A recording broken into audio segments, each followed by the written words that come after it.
Good morning friend, आप लोग को स्वागत है लाइव ऑनलाइन क्लासेज में। आज की क्लास यानी आज की सेशन में आपको 26 से क्वेश्चन कराई जाएगी। 1 से लेकर 25 तक क्वेश्चन पिछले क्लास में करा दी गई है। तो आपको कॉम्पिटिटिव एग्जाम बायोलॉजी की यानी जीएस की आपको क्लास कराई जाती है।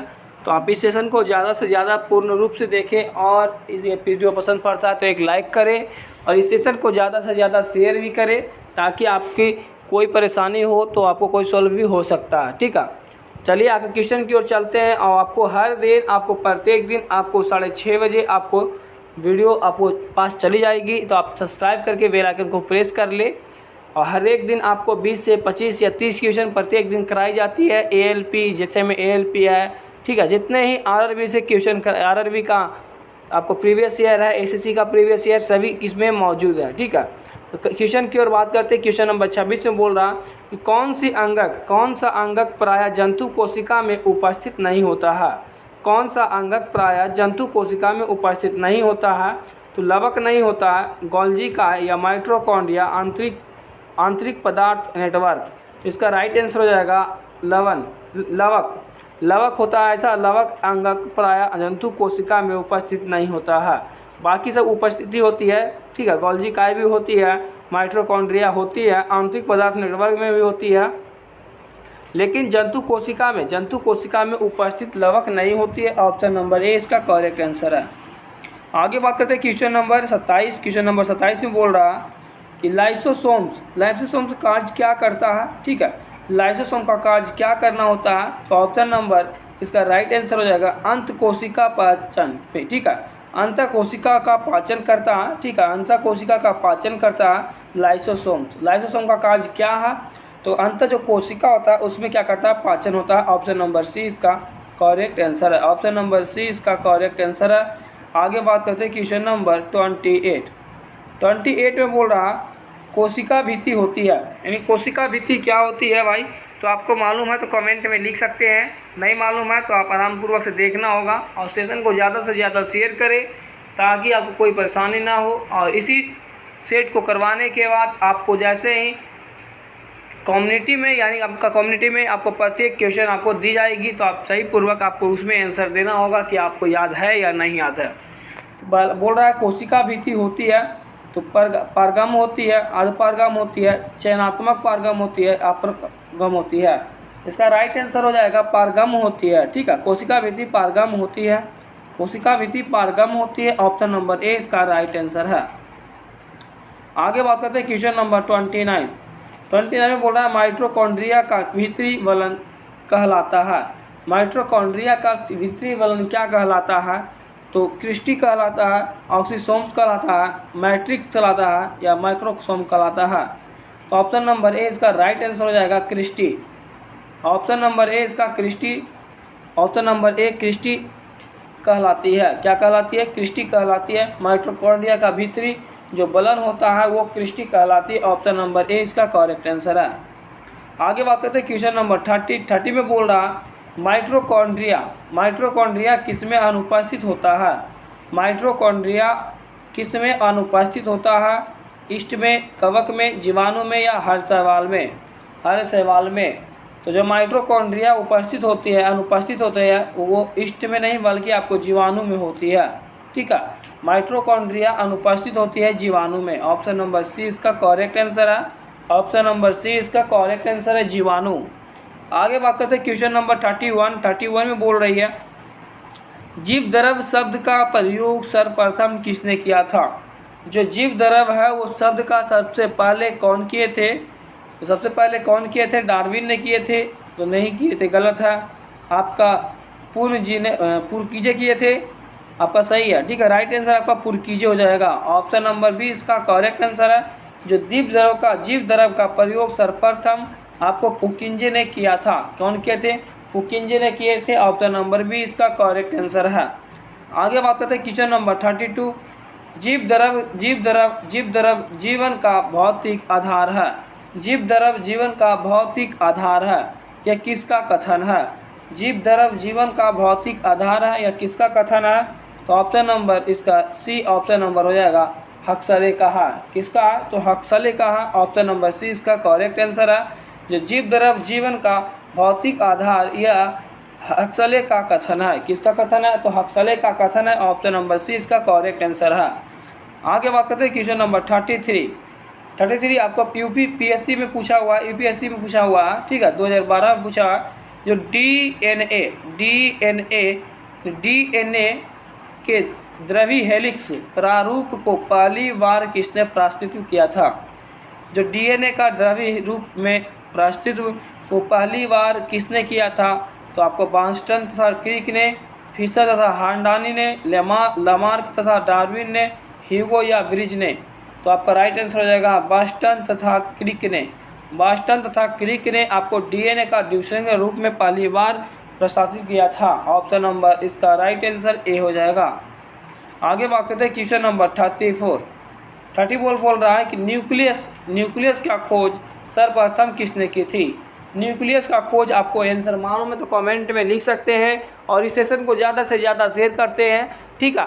आपको एक लाइक करना होगा, वीडियो आपको पसंद पड़ती है तो एक लाइक करना होगा ताकि आपको जो मेरे बनाए हुए मोटिवेट आपको आगे क्वेश्चन की ओर आगे लेकर चलेंगे, ठीक है। तो आपको क्या करना होगा, इस सेशन को ज़्यादा से ज़्यादा शेयर करें। इसका बोल रहा है न्यूक्लियस का खोज किसने की थी? ऑप्शन नंबर ए ल्यूवेनहॉक कुत्ता या हार्मीटर या ब्राउन ने किसका खोज किया था? न्यूक्लियस का खोज किया था ब्राउन ने। कौन किए थे? ब्राउन ने किए थे न्यूक्लियस का खोज सर्वप्रथम। सबसे पहले न्यूक्लियस का खोज कौन किए थे? तो ब्राउन ने किए थे। ऑप्शन नंबर डी इसका राइट आंसर है। आगे बात करते हैं क्वेश्चन नंबर 35 में बोल रहा है कि कोशिका की क्रियात्मक गतिविधियां नियंत्रित होती है। कोशिका की क्रियात्मक गतिविधियां नियंत्रित होती है। ऑप्शन नंबर इसका राइट आंसर क्या हो जाएगा? ऑप्शन है नाभिक द्वारा, गलत हो जाएगा। नाभिक द्वारा क्राई नहीं नियंत्रित नहीं होती है, माइटोकॉन्ड्रिया द्वारा भी नहीं होती है, जीव द्रव के द्वारा भी नहीं होती है। आपका राइट आंसर हो जाएगा केंद्रक द्वारा। ऑप्शन नंबर डी इसका करेक्ट आंसर है। केंद्रक द्वारा कोशिका का क्रियात्मक गतिविधियां को नियंत्रित होती है। कोशिका की क्रियात्मक गतिविधियां को नियंत्रित करने के लिए केंद्रक द्वारा नियंत्रित किया जाता है। ऑप्शन नंबर डी इसका राइट आंसर है। आगे बात करते हैं क्वेश्चन नंबर 36। गुणसूत्र शब्द का प्रदान किया था। गुणसूत्र शब्द प्रदान किया है हमिस्टर ने, वर्ल्डे ने यानी शूटर ने, या तो आपका वैगनर ने।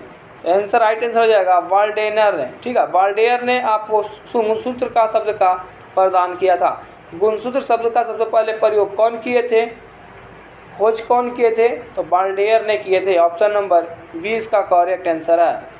आगे बात करते हैं क्वेश्चन नंबर 37।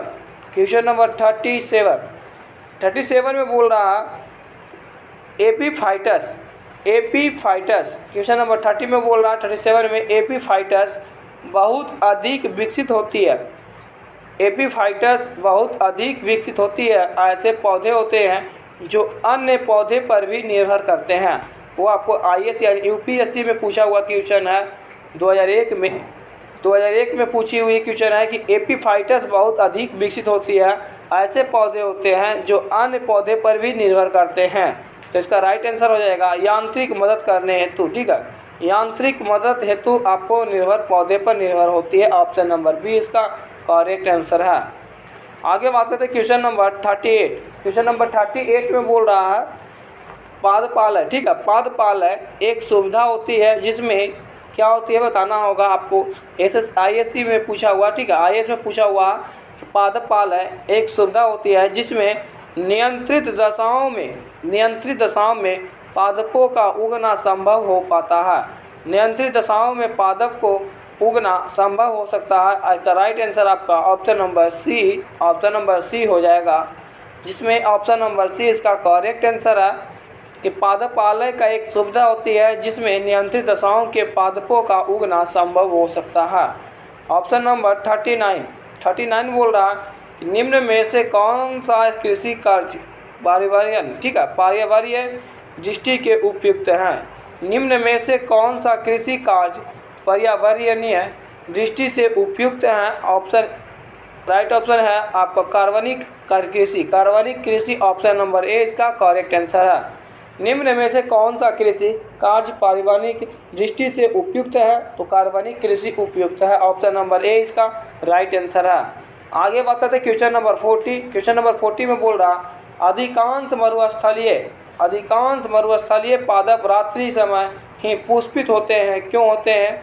जो जितना मरुस्थलीय यानी जितना ही मरुस्थल में पादप रात्रि में समय में पुष्प खिलते हैं, क्यों खिलते हैं? तो क्योंकि वो मरुस्थलीय कीट रात्रि में समय सक्रिय होते हैं, बल्कि दिन की जो सक्रिय नहीं होती है। मरुस्थलीय जो कीट हैं, कीड़े मकोड़े हैं, वो रात्रि के समय सक्रिय होते हैं और आपको दिन में सक्रिय नहीं होते हैं। तो इसका right answer option number D हो जाएगा। आगे बात करते हैं क्वेश्चन नंबर 41 में बोल रहा रेगिस्तान में पैदा होने वाले पौधे क्या कहलाते हैं? रेगिस्तान में पौधा होने वाले क्या कहलाते हैं? तो जीरोफाइटस कहलाते हैं। आपको वहाँ 0% पानी मिलती है। जानते होंगे कि राजस्थान में पानी की कमी है क्योंकि वहाँ रेगिस्तान है। तो आपको वहाँ जीरोफाइटस ऐसे करके याद करना होगा कि जीरोफाइटस आंसर होगा। रेगिस्तान में पैदा होने वाले पौधे आपको जीरोफाइटस कहलाते हैं। क्या कहलाते हैं? जीरोफाइटस। ऑप्शन नंबर सी इसका करेक्ट आंसर है। आगे बात करते हैं क्वेश्चन नंबर 42 में बोल रहा है आपका पारिस्थितिकी नीके का संकल्पना को प्रतिपादित किया था। जो पारिस्थितिकी नीके की संकल्पना को प्रतिपादित किया था आपको ग्रीनलैंड ने किए थे। कौन किए थे? ग्रीनलैंड ने किए थे। ऑप्शन नंबर बी इसका करेक्ट आंसर है। और इस सेशन को ज़्यादा से ज़्यादा शेयर करें। यदि आप इस यूट्यूब पर देख रहे हैं तो इस चैनल को सब्सक्राइब कर ले। फेसबुक पेज पर देखते होंगे तो फेसबुक पेज को फॉलो कर ले। और अपने आपके पास जितने ग्रुप है उस ग्रुप में आप इस वीडियो को लिंक शेयर करें, ताकि आपको नए आपको करंट अफेयर भी आपको सामने कराई जा रही है। तो नए करंट अफेयर की कोशिश करेंगे कि 50 से आपको 20 क्वेश्चन किया जाए। प्रत्येक दिन आपको 50 क्वेश्चन कराई जा रही है। आप लाइव पूर्ण रूप से देखिए। और रविवार को आपको क्लास बंद रहती है, इसलिए लाइव आपको नहीं आती है। ठीक है, तो आपको 43 बात करते हैं क्वेश्चन नंबर 43 में आपको एसएससी में 2013 में पूछा हुआ निम्नलिखित में कौन सा सबसे अधिक स्थिर परितंत्र होते हैं? स्थिर परितंत्र होते हैं। आपको एसएससी 2013 में पूछी हुई है। महासागर स्थिर परितंत्र होती है। सबसे अधिक स्थिर परितंत्र कौन होती है? तो महासागर होती है। ऑप्शन नंबर ए इसका राइट आंसर हो जाएगा। ऑप्शन नंबर ए इसका राइट आंसर हो जाएगा। आगे बात करते हैं क्वेश्चन नंबर 44 में बोल रहा है मनुष्य किसके द्वारा जीव मंडल में पारिस्थितिकी संतुलन बनाए रख सकता है। एसएससी 2011 में पूछा हुआ। यह आपका राइट आंसर हो जाएगा।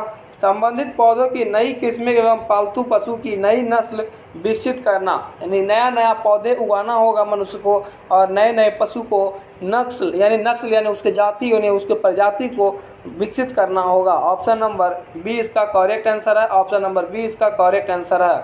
आगे बात करते हैं क्वेश्चन नंबर 45 सामाजिक वानिकी है। एसएससी 2011 में पूछा हुआ सामाजिक वानिकी है। ऑप्शन नंबर सहकारी स्वामित्व वाली भूमि उपयोगी पौधे का उगाना एवं उनकी व्यवस्था करना। जो सहकारी स्वामित्व वाली भूमि है उसको पौधे को उपयोग में लाना होगा और उगाना होगा, उनकी व्यवस्था को भी पूरा करना होगा।